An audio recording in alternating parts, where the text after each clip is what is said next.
Science as a discipline has come a long way over the past few thousand years. In some ways, we know more about our world than ever before, and that knowledge is more accessible than even our grandparents ever thought possible. But for every dark corridor illuminated by the light of discovery, a dozen closed doorways seem to appear. What lurks behind these doorways just waiting to be found? What wonders have yet to make themselves known? And what could we humans learn from them? These are the questions that fan the flames of exploration, and it seems that seated deep within the human psyche is the simple desire to know more. Though not nearly as widespread as today, these embers have been burning for millennia. Since the time of Aristotle, we've sought to make sense of life, the cosmos, the earth, and our place in all of it. In the Middle Ages, it was this spirit that produced some of the most fascinating and bizarre works of literature to ever exist. Today, we'll begin a journey into the strange and eccentric world of medieval bestiaries, a place where science and religion converge to present catalogs of fantastic creatures with descriptions ranging from grounded to, at times, outright ridiculous. But as we'll see, these bestiaries offer far more than a few silly descriptions. They're a window into the minds of generations of people who truly found wonder in even the most common forms of life. That, and a few deeply inaccurate attempts at describing and illustrating animals they'd clearly never seen. We'll begin our journey with a creature that at first glance looks like it could be nothing more than a large bull. But if you were to come across the dreaded bonacon in the wild, dear traveler, that's exactly the kind of thinking that could get you killed. According to Aristotle, the bonacon, or bonassus, is similar to a bull, but more heavily built and with a mane like a horse. Also, unlike a bull, the points of its horns are turned inward, making them useless for attack. But as Gaius Julius Solinus put it in Polyhistor, the protection which its forehead denies this monster is furnished by its bowels. Anyone who intentionally cornered the creature, which roamed the plains of ancient Paeonia, would very quickly wish that they hadn't. The bonacon would release fiery excrement, ejecting it over lengths of up to 3 acres. The bonacon's dung was so noxious that according to 1st century historian Pliny the Elder, if it came in contact with your skin, it would burn as if on fire. In his work on the characteristics of animals, Roman author Claudius Aelianus took it a step further, reporting that this dung would kill any hunters it fell upon. The Aberdeen bestiary would take it a step further than that, claiming that the heat of this excrement could set fire to anything it touches. Whatever the true extent of the damage of this projectile fecal matter, there is one thing that medieval hunters knew for sure: any bull with its horns turned inward was not worth pursuing. Medieval bestiaries certainly never shied away from presenting creatures like this, no matter how fantastic or crude. But the dangers presented by the fiery excrement of the bonacon is, perhaps, one of the more mundane of the biological curiosities found in these books. In the 1st century CE, Pliny the Elder describes a serpent that can kill a man with just a glance. Wherever it goes, this dangerous creature leaves a wake of scorched earth, blackened by its mere touch. Its breath can even burst rocks. But that's not the worst of it. The basilisk, as the creature is called, possesses a venom so deadly, Pliny reports, that once, when a man on a horse speared a basilisk, the venom traveled up the spear and killed not only the man, but also the horse. Drawing on sources such as Solinus and Isidore of Seville, the Aberdeen bestiary has this to say: Basilisk's name in Greek, translated into Latin, Regulus, means little king. It is so called because it is the king of crawling things who flee when they see it, because it kills them with its scent. It will even kill a man just by looking at him. Indeed, no bird can fly past unharmed by its gaze, but however far away will be burnt up and devoured in its mouth. The basilisk can be conquered by weasels. Men put them into caves where the basilisks lie hidden. The basilisk, seeing the weasel, flees. The weasel pursues and kills it. For the Creator has made nothing without a remedy. The basilisk is 1/2 foot in length with white stripes. Basilisks, like scorpions, seek out dry places. After they have come to water and bite anyone there, they make that person hydrophobic and send them mad. Solinus himself claimed that the power of the basilisk lingered even after its death, and certain people used these creatures' remains to ward off other animals. Indeed, he writes, the Pergamines acquired for a pretty penny the remains of a basilisk, so spiders would not spin on their shrine famous for the workmanship of Apelles, nor birds fly into it. Clearly, this is a beast that could strike fear into anyone's heart. But what exactly is the basilisk? Most sources indicate that though it is certainly the king of the serpents, it is still a kind of snake. Illustrations, however, vary wildly. Some show the head of a rooster with only the tail of a snake. Others show a crested, though mostly reptilian creature, while others show it as an ordinary snake. As a result, it's difficult for modern readers to discern the basilisk's true form. Interestingly, in most illustrations, the basilisk is shown proudly walking atop 2 legs, even when presented in all other aspects as a serpent. As we will see, though, this isn't all that unusual in medieval depictions. In contrast to what we've discussed so far, not every creature in these bestiaries can be reduced to fantasy by the skeptical mind. Indeed, there are many descriptions of animals we would recognize even today. One of these creatures is the lowly snake. An early account comes from Aristotle himself, who, in describing the process of shedding their skin, said that when serpents begin to cast their skin, it is first of all separated from their eyes, and to those who do not know what is about to happen, they appear to be blind. But by the time of Pliny the Elder in the 1st century CE, the serpent was attributed some unusual characteristics. Amidst at least semi-accurate descriptions of mating patterns and skin shedding, Pliny also states that some snakes have scales and others colored markings, but all have a deadly venom. Snakes usually travel in mated pairs, and if one of the pair is killed, the other will go to great lengths to take revenge on the killer, finding him even in crowds, traversing great distances and overcoming all obstacles, being stopped only by rivers. A few centuries later, Isidore of Seville accurately describes snakes as cold by nature and do not strike until they warm up. They are therefore more dangerous by day than by night. A few sentences later, however, Isidore states that snakes' bodies are wet, so their path is marked by moisture. Snakes live a long time. When their tunic becomes old, they cast it off and return to youth.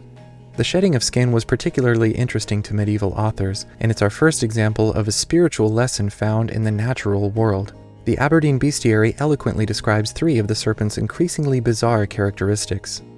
When it grows old, its eyes grow dim. If it wants to regain its youth, it fasts for many days until its skin grows loose. Then it seeks out a narrow crack in a rock, enters it, and scrapes through, sloughing off its old skin. Let us too, through much affliction and abstinence in Christ's name, slough off our former self and garb, and seek Christ, the spiritual rock and the narrow crack, that is, the straight gate. The snake's second characteristic is this. When it comes to a river to drink water, it does not bring its venom with it, but discharges it into a pit. When we come together in church, drinking in the living eternal water to hear God's heavenly word, we too should get rid of our venom, that is, earthly and evil desires. The snake's third characteristic is this. If it sees a naked man, it fears him, and if it sees him clothed, it attacks him. In the same way, we are to understand in spiritual terms that for as long as Adam the first man was naked in paradise, the serpent was unable to attack him, but after he was clothed, that is, in mortal flesh, then the serpent assaulted him. Illustrations from these works frequently show snakes scraping off their skin through a narrow hole, going to a river to drink, presumably leaving their venom behind, and even fleeing naked men. As with the basilisk, most illustrations showed serpents with legs, though even now the reason is unclear. It may seem almost silly to us today, but these descriptions of the serpent are only the first examples of the real purpose behind the medieval bestiaries. Rather than a scientific catalog or field guide, the bestiary was a collection of spiritual and philosophical lessons gleaned from nature. While they described real animals some of the time, almost universally they operated under the core assumption that all of nature was created to act as living displays, each unique behavior a physical recreation of the character of God. To that end, the mere study of these creatures was a noble endeavor. Though the authors of these bestiaries may not have been scientifically enlightened by today's standards, for many readers, the sense of wonder instilled by these descriptions translates across the millennia. Some of these bizarre descriptions even made their way into the canon of the Church, with the somewhat controversial icon of the cynocephaly Saint Christopher, but that's a rabbit hole for another video. Still, some would argue that the religious overtones of the bestiaries actually inhibited true scientific thought. The evolution and content of the bestiary is a fascinating discussion, and one that we'll return to in part 2 of this video. For now, though, let's return to some specifics. Previously, we discussed the serpent and the many dangers it poses to humanity. Fortunately for us, there exists a biological antithesis, the male deer, known primarily as the stag. Many descriptions of the era agree that the stag is a noble creature, abnormally long-lived. As with the serpent, it exhibits a cycle of renewal that restores its youth, though rather than shedding its skin, it sheds its most iconic feature, antlers. An almost mythical significance is placed on these antlers. One 12th century bestiary claims that the one of the horns which is on the right of the head is the more useful one for healing things. In addition, states Solinus, the fumes of the burning uncover defects and reveal whether anyone has the falling sickness. But the burning of a stag's antlers can serve another purpose. The smoke wards away snakes. In fact, the stag is the mortal enemy of the serpent. According to the Physiologus, a precursor to the medieval bestiary, when the serpent flees into cracks in the earth, the stag drinks from a stream and spits the water into the crack, driving out the serpent. The stag then stamps on the serpent, killing it. Other versions go further, claiming that if the stag smells a serpent in a crevice or detects one by smell hiding anywhere, it at once draws the serpent out with the breath of its nostrils and eats it. The venom of the serpent burns the stag, which quickly goes to a spring to drink. If it does not do so within 3 hours, it will die, but if it does, it will renew its life for another 50 years. The lesson here is clear. The stag is a symbol for Christ, who tramples and destroys the devil.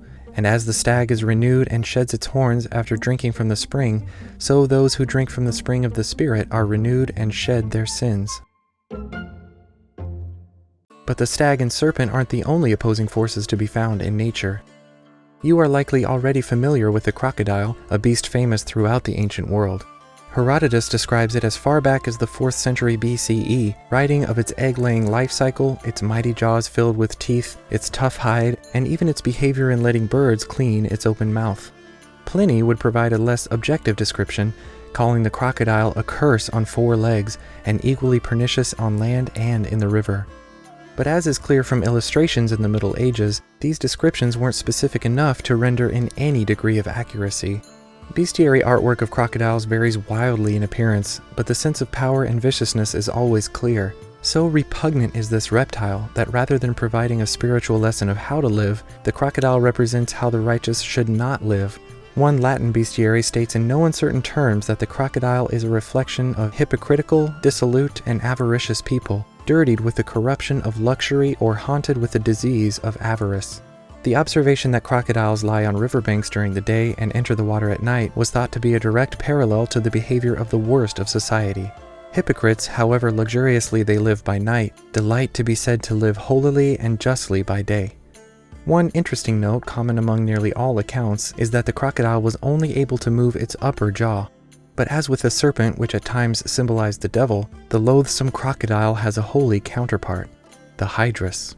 Living in the Nile River, just as most known crocodiles did, the hydrus was likely thought of as a type of serpent. It was sometimes called Aquatalus serpens, which means water snake, though as with many in the Middle Ages, this classification was loose at best.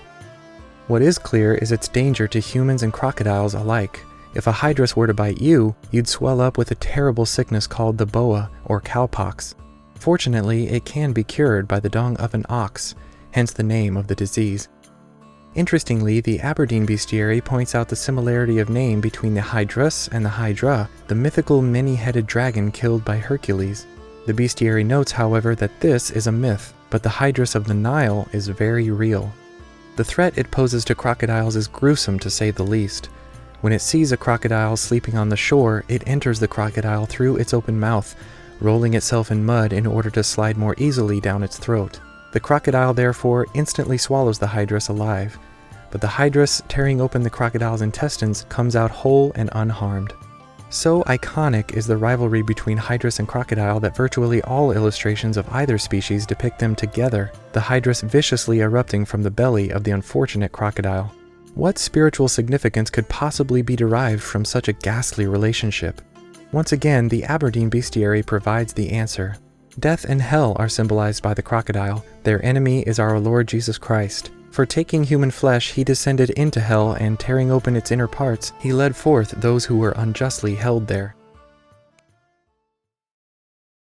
Indeed, dear traveler, there is much more to discover in these tomes, but for now, we'll have to take an intermission. In part 2, we'll discuss some of the even more outlandish creatures, from descriptions that don't even come close to matching their real-life counterparts, to creatures drawn directly from ancient mythology. We'll also explore the evolution of the bestiary itself, from its ancient roots to its dwindling in popularity many centuries later.